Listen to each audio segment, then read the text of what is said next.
Hello, this is Nelson from Infinite Roleplay, and this is going to be sort of a response to Jarl DM's set pieces and big scenes in D&D video.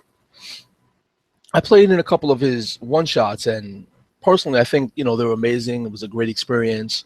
It was fun having the new reimaginations on the mythos and using Dungeons and Dragons to run it.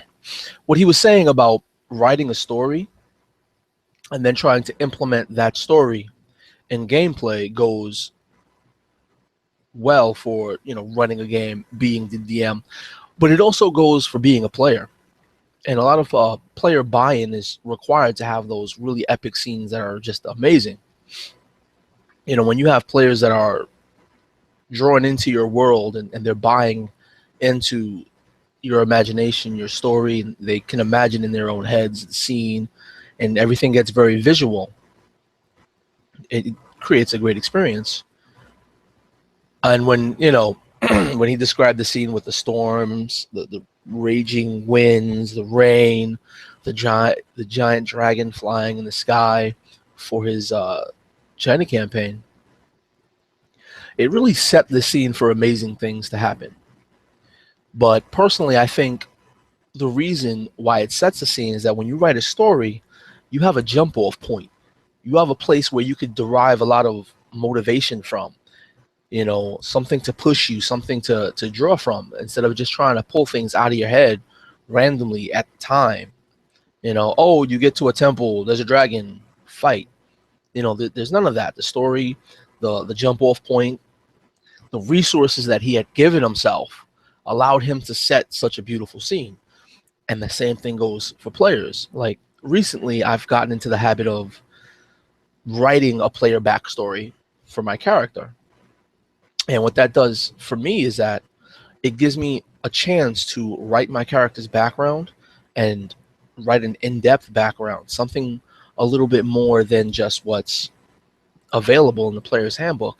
And then when I'm playing, I have my own jump off point, my own way of motivating my actions. Like, I feel like I know what that character would do next because of his backstory, because of that character's history.